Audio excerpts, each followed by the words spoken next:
ఎందుకోరు? నేను యుద్ధానికి వెళ్తున్నానా? పాదయాత్రేగా ఇస్తారని నేను అనుకుంటున్నా. ఇవ్వకపోయినా చేస్తాం, అది వేరే విషయం. ఇస్తారని అనుకుంటున్నా. ఎందుకు ఎవరు? పోలీసు పర్మిషన్ ఎవరా? అంబటరాంబాబు ఇంటి దగ్గర నుంచి కలెక్టర్ ఆఫీస్కి వెళ్ళడానికి ఆంక్షలు ఎక్కువగా ఉంటాయి. ఇక్కడ నుంచి డీజీ అయినా ఆగలేదు అంబటరాంబాబు ఇంటి దగ్గర నుంచి. నాకు ఒక బాధ ఏంటంటే, మీ బోటి వాళ్ళు కూడా అంటున్నారు అప్పుడప్పుడు పోలీసుల మీదకి వెళ్ళిపోతున్నాడు మీద. కానీ నాకేం పని పోలీసుల మీద ఇంటి మీదకి వెళ్తాను, వాళ్ళ మీదకి వెళ్తానికి. నాకు ఒక బాధ. ఎంత ఘోరమయ్యా, మీరు అందరూ ఉన్నారుగా. లోపల నేనుంటే బాంబులు వేస్తుంటే, పెట్రోల్ బాంబులు వేస్తుంటే పోలీసులు కళ్ళప్పు చెప్పి చూశారుగా. ఒక్క లాఠీ చార్జ్ చేస్తే ఒక్కడ దొరికేవాడు. అరే ఢిల్లీలో కుర్రల్ని ఎట్టగొట్టారయ్యా, బాష్బాయ్ వేశారయ్యా. అరే ఇంత దాడి జరుగుతూ ఉంటే పెమ్మసాని పంపించాడేనా? ఆపారు. పోలీసులు తప్పు చేస్తున్నారు. తప్పు చేస్తున్నప్పుడు నా టెంపర్మెంట్ ప్రకారం నేను కొద్దిగా స్పీడ్గా వ్యవహరిస్తున్నాను. ఎందుకంటే బాధ, గుండెల్లో బాధ. నాకు చట్టాన్ని గౌరవించవలసిన వాళ్ళు కంచె చేను మేస్తే ఏం చేస్తాం? కంచెం అట్టు పెడతామా? ఇవాళ కంచె చేను మేసినట్టుగా రక్షించవలసినటువంటి పోలీసులే భక్షించే కార్యక్రమం చేస్తున్నారు. ఇది అన్యాయం కదా. నేను అనుకుంటున్నాను ఖచ్చితంగా పోలీసు వారు నాకు పర్మిషన్ ఇస్తారని ప్రగాఢంగా విశ్వసిస్తున్నాను. కారణం ఏంటంటే నేను చేస్తున్నది ఏం పాదయాత్ర? వినతి పాదయాత్ర. నడవడానికి కూడా పర్మిషన్ ఇవ్వరా? నడిస్తే నా కాళ్ళేగా నెప్పుట్టేది, వాళ్ళ కాళ్ళు కాదుగా. అందుకని ఇస్తారని నేను భావిస్తున్నాను. దీనికి ఏ అడ్డంకి కూడా ప్రభుత్వం కల్పించదని ఆకాంక్షిస్తున్నాను. కల్పించినప్పుడు చూద్దాం, చేసేదేమి. ఓకే, నేనేం సినిమాలు పనిమాలు నేను చూపిస్తున్నానయ్యా. సినిమాలు నేను చట్టం పొదినేంటో చూపిస్తా.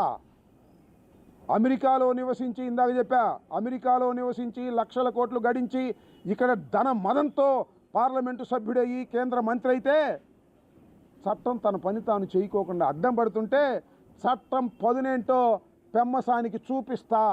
సినిమాలు పనిమాలు చూపించడం మా వల్ల కాదు. ఆయనే సినిమాలు చూపిస్తాడు. ఆ సినిమా ఎలా చూపించాడో చూసాం మనం. ఆ సినిమాలో నేను ఇంతకుముందు చెప్పా, ఎవడు హీరోనో ఎవడు విలనో అర్థమైపోయింది. వాళ్ళు విలన్గా ఉండి సినిమా చూపించారు దానిలో, అంతే కదా. పెమ్మసానికి చట్టం పొదినేంటో అంబటరాంబాబు రాబోయే కాలంలో చూపిస్తాడు. రాసుకోండి, చట్టం పొదినేంటో చూపిస్తా. డబ్బు ఉండొచ్చు, 1000 కోట్లు ఉండొచ్చు, కేంద్ర మంత్రి కావచ్చు, అయినా చట్టం ముందు అందరూ సమానులే అనేది పెమ్మసానిని చట్టం ముందు నుంచోబెట్టి చూపిస్తా. అదే నా పట్టుదల, అదే నా హృదయ ఘోష. బాధపడ్డవాడి ఘోష, ఇల్లు పగిలిన వాడి ఘోష, కార్లు పగలగొట్టించుకున్న వాడి ఘోష, పెట్రోల్ బాంబులు వేయించుకున్న వాడి ఘోష, ప్రాణాలకు తెగించి కూర్చున్నవాడి ఘోష అది అని కూడా ఈ సందర్భంగా చెప్పదలుచుకున్నా. చూస్తారు కదా మీరే రాబోయే కాలంలో. అప్పుడే అయిందా ఇళ్ళకి కానీ పండగ అయిందా? 2 సంవత్సరాలు అయిపోగానే అయిపోలేదు కానీ ఇంకా 3 సంవత్సరాలుగా ఉంది. ఎంతసేపు గారు ఇది 3 సంవత్సరాలు. మళ్ళీ మీరు అధికారంలోకి రారు. మీరు చేస్తున్నటువంటి దౌర్జన్యాలు, అన్యాయాలు, అక్రమాలు, పోలీసులు కేసులు పెడతారా? మరి మీ దుంపదేగా. ఎంతమంది లోపల పెడతారయ్యా?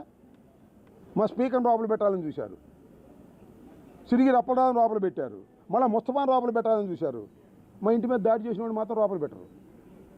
అరే వరేవా, ఏం చట్టంరా బాబు ఈ రాష్ట్రంలో. వారేవా చంద్రబాబు, వారేవా లోకేష్, ఎంత గొప్ప చట్టం. ఈ చట్టాన్ని మీరు అమలు చేస్తున్నారా? లోకేష్ను చంద్రబాబు నాయుడు గారు. లోకేష్ కూడా చెప్తున్నా, లోకేష్ అంటున్నాడు ఈ మధ్యన చర్చకి సిద్ధం అంట. ఎవడు రమ్మన్నాడు నేను చర్చకి నేను సిద్ధం అంటాడు. రాజీనామా చేసిరా చర్చకి. అన్ని అవకతవకలు చేసి నీ సొంత వాళ్ళకందరికీ కూడా ఉద్యోగాలు ఇప్పించుకుని ఉపాధ్యాయ పోస్టుల కోసం ఆర్నిసలు కష్టపడ్డ వారిని అందరినీ పక్కకు నెట్టేసి స్పోర్ట్స్ కోటాలో అన్యాయం చేసేసి పేపర్ లీకులు చేసేసి ఇవాళ నేను చర్చకు వస్తాను. ఎవరమ్మనండి చర్చకి? గవర్నర్ దగ్గరికి వెళ్ళి రాజీనామా ఇచ్చి అప్పుడు నేను చర్చకు వస్తానని చెప్పు. అప్పుడు ఏదైనా ఆలోచిస్తాం. నీతో చర్చ చేయడానికి నా 10 సార్లు అని ఒకసారి డిఎస్సి ఎగ్జామ్స్ అని 10 సార్లు వరుసనే అనమను, తడబడుకోకుండా చర్చకు వస్తాను నేను. వరుసనే 10 సార్లు డిఎస్సి ఎగ్జామ్స్ అని 10 సార్లు అనమనండి. తప్పు లేకోకుండా అంటే నేను చర్చకు వస్తాను. తప్పు ఉంటే రాజీనామా చేసిరా. ఊరినే డైవర్షన్ పాలిటిక్స్. రాజీనామా చేయవయ్యా ఆ కేంద్ర మంత్రిలాగా అంటే నేను చర్చకు వస్తా అంటాడేంటి? రాజీనామా చేయవా అంటే చర్చకు వస్తా అంట. ఎవడమ్మన్నాను చర్చలకి? నీతో చర్చలు చేయడానికి ఎవడ ఖాళీగా ఉన్నాడు? అన్ని అవకతవకలు చేసి డైవర్స్ చేసేటటువంటి కార్యక్రమాలు పాపం లోకేష్ బాబు చేస్తాడు. ఇవన్నీ కొత్త బ్యాచ్లు కదా. లోకేష్ బాబు, పెమ్మసాని బాబు కొత్తగా వచ్చారు కదా, మొదటిసారి గెలిచారు కదా, డబ్బులు బాగా సంపాదించారు కదా, భూమి మీద ఆగటలా. వీళ్ళందరికీ గుణపాఠం రాబోయే కాలంలో తప్పనిసరిగా ప్రజలు నేర్పుతారు గుణపాఠాన్ని. ఎందుకోరు? నేను యుద్ధానికి వెళ్తున్నానా? పాదయాత్రేగా ఇస్తారని నేను అనుకుంటున్నా. ఇవ్వకపోయినా చేస్తాం. అది వేరే విషయం. ఇస్తారని అనుకుంటున్నా. ఎందుకు ఎవరు పోలీసు పర్మిషన్ ఎవరా? అంబటరాంబాబు ఇంటి దగ్గర నుంచి కలెక్టర్ ఆఫీస్కి వెళ్ళడానికి ఆంక్షలు ఎక్కువగా ఉంటాయి. ఇక్కడ నుంచి డీజీపీ అయినా ఆగలేదు అంబటరాంబాబు ఇంటి దగ్గర నుంచి. నాకు ఒక బాధ ఏంటంటే,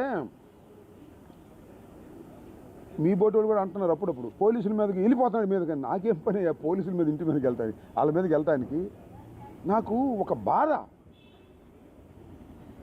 ఎంత ఘోరమయ్యా, మీరు అందరూ ఉన్నారుగా. లోపల నేనుంటే బాంబులు వేస్తుంటే, పెట్రోల్ బాంబులు వేస్తుంటే పోలీసులు కళ్ళప్పు చెప్పి చూశారుగా. ఒక్క లాఠీ చార్జ్ చేస్తే ఒక్కడు దొరికేవాడు. అరే ఢిల్లీలో కుర్రల్ని ఎట్టగొట్టారయ్యా, బాష్పాయ్ వేశారయ్యా. అరే ఇంత దాడి జరుగుతూ ఉంటే పెమ్మసాని పంపించాడేనా? ఆపారు. పోలీసులు తప్పు చేస్తున్నారు. తప్పు చేస్తున్నప్పుడు నా టెంపర్మెంట్ ప్రకారం నేను కొద్దిగా స్పీడ్గా వ్యవహరిస్తున్నాను. ఎందుకంటే బాధ, గుండెల్లో బాధ నాకు. చట్టాన్ని గౌరవించవలసిన వాళ్ళు కంచె చేను మేస్తే ఏం చేస్తాం? కంచెం అట్టు పెడతామా? ఇవాళ కంచె చేను మేసినట్టుగా రక్షించవలసినటువంటి పోలీసులే భక్షించే కార్యక్రమం చేస్తున్నారు. ఇది అన్యాయం కదా. నేను అనుకుంటున్నాను ఖచ్చితంగా పోలీసు వారు నాకు పర్మిషన్ ఇస్తారని ప్రగాఢంగా విశ్వసిస్తున్నాను. కారణం ఏంటంటే నేను చేస్తున్నది ఏం పాదయాత్ర? వినతి పాదయాత్ర. నడవడానికి కూడా పర్మిషన్ ఇవ్వరా? నడిస్తే నా కాళ్ళేగా నెప్పుట్టేది, వాళ్ళ కాళ్ళు కాదుగా. అందుకని ఇస్తారని నేను భావిస్తున్నాను. దీనికి ఏ అడ్డంకి కూడా ప్రభుత్వం కల్పించదని ఆకాంక్షిస్తున్నాను. కల్పించినప్పుడు చూద్దాం, చేసేదేమని. ఓకే, నేనేం సినిమాలు బొమ్మలు నేను చూపించలేనయ్యా. సినిమాలు నేను చట్టం పొదినేంటో చూపిస్తా. అమెరికాలో నివసించి, ఇందాక చెప్పా, అమెరికాలో నివసించి లక్షల కోట్లు గడించి ఇక్కడ ధన మదంతో పార్లమెంటు సభ్యుడయ్యి కేంద్ర మంత్రి అయితే చట్టం తన పని తాను చేయకోకుండా అడ్డం పడుతుంటే చట్టం పొదినేంటో పెమ్మసానికి చూపిస్తా. సినిమాలు బొమ్మలు చూపించడం మా వల్ల కాదు. ఆయనే సినిమాలు చూపిస్తాడు. ఆ సినిమా ఎలా చూపించాడో చూసాం మనం. ఆ సినిమాలో నేను ఇంతకుముందు చెప్పా, ఎవడు హీరోనో ఎవడు విలనో అర్థమైపోయింది. వాళ్ళు విలన్గా ఉండి సినిమా చూపించారు దానిలో, అంతే కదా. పెమ్మసానికి చట్టం పొదినేంటో అంబటరాంబాబు రాబోయే కాలంలో చూపిస్తాడు. రాసుకోండి, చట్టం పొదినేంటో చూపిస్తా. డబ్బు ఉండొచ్చు, 1000 కోట్లు ఉండొచ్చు, కేంద్ర మంత్రి కావచ్చు, అయినా చట్టం ముందు అందరూ సమానులే అనేది పెమ్మసానిని చట్టం ముందు నుంచోబెట్టి చూపిస్తా. అదే నా పట్టుదల, అదే నా హృదయ ఘోష. బాధపడ్డవాడి ఘోష, ఇల్లు పగిలినవాడి ఘోష, కార్లు పగలగొట్టించుకున్నవాడి ఘోష, పెట్రోల్ బాంబులు వేయించుకున్నవాడి ఘోష, ప్రాణాలకు తెగించి కూర్చున్నవాడి ఘోష అది అని కూడా ఈ సందర్భంగా చెప్పదలుచుకున్నా. చూస్తారు కదా మీరే రాబోయే కాలంలో. అప్పుడే అయిందా ఇళ్ళకి కానీ పండగ అయిందా? 2 సంవత్సరాలు అయిపోగానే అయిపోలేదు కానీ ఇంకా 3 సంవత్సరాలుగా ఉంది. ఎంతసేపు గారు ఇది 3 సంవత్సరాలు. మళ్ళీ మీరు అధికారంలోకి రారు. మీరు చేస్తున్నటువంటి దౌర్జన్యాలు, అన్యాయాలు, అక్రమాలు, పోలీసులు కేసులు పెడతారా? మరి మీ దుంపదేగా. ఎంతమంది లోపల పెడతారయ్యా? మా స్పీకర్ని లోపల పెట్టాలని చూశారు, సిరిగి రప్పడాలను లోపల పెట్టారు, మళ్ళీ ముస్తఫాను లోపల పెట్టాలని చూశారు. మా ఇంటి మీద దాడి చేసిన వాడు మాత్రం లోపల పెట్టరు. అరే వరేవా, ఏం చట్టంరా బాబు ఈ రాష్ట్రంలో. వారేవా చంద్రబాబు, వారేవా లోకేష్, ఎంత గొప్ప చట్టం. ఈ చట్టాన్ని మీరు అమలు చేస్తున్నారా? లోకేష్ను చంద్రబాబు నాయుడు గారు. లోకేష్ కూడా చెప్తున్నా, లోకేష్ అంటున్నాడు ఈ మధ్యన చర్చకి సిద్ధం అంటాడు. ఎవడమ్మన్నాడు నేను చర్చకి నేను సిద్ధం అంటాడు. రాజీనామా చేసిరా చర్చకి. అన్ని అవకతవకలు చేసి నీ సొంత వాళ్ళకందరికీ కూడా ఉద్యోగాలు ఇప్పించుకుని ఉపాధ్యాయ పోస్టుల కోసం ఆర్నిసలు కష్టపడ్డ వారిని అందరినీ పక్కకు నెట్టేసి స్పోర్ట్స్ కోటాలో అన్యాయం చేసేసి పేపర్ లీకులు చేసేసి ఇవాళ నేను చర్చకు వస్తా ఎవరమ్మనండి చర్చకి?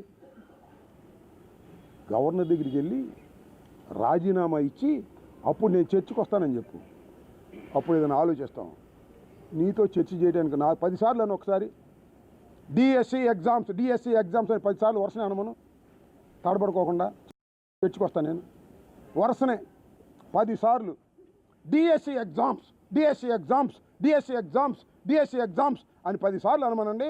తప్పు లేకోకుండా అంటే నేను చర్చకు వస్తాను. తప్పు ఉంటే రాజీనామా చేసిరా. ఊరినే డైవర్షన్ పాలిటిక్స్. రాజీనామా చేయవయ్యా ఆ కేంద్ర మంత్రిలాగా అంటే నేను చర్చకు వస్తా అంటాడేంటి? రాజీనామా చేయవా అంటే చర్చకు వస్తా అంట. ఎవడమ్మన్నాడు చర్చలకి? నీతో చర్చలు చేయడానికి ఎవడు ఖాళీగా ఉన్నాడు? అన్ని అవకతవకలు చేసి డైవర్స్ చేసేటటువంటి కార్యక్రమాలు పాపం లోకేష్ బాబు చేస్తాడు. ఇవన్నీ కొత్త బ్యాచ్లు కదా. లోకేష్ బాబు, పెమ్మసాని బాబు కొత్తగా వచ్చారు కదా, మొదటిసారి గెలిచారు కదా, డబ్బులు బాగా సంపాదించారు కదా, భూమి మీద ఆగటలా. వీళ్ళందరికీ గుణపాఠం రాబోయే కాలంలో తప్పనిసరిగా ప్రజలు నేర్పుతారు గుణపాఠాన్ని.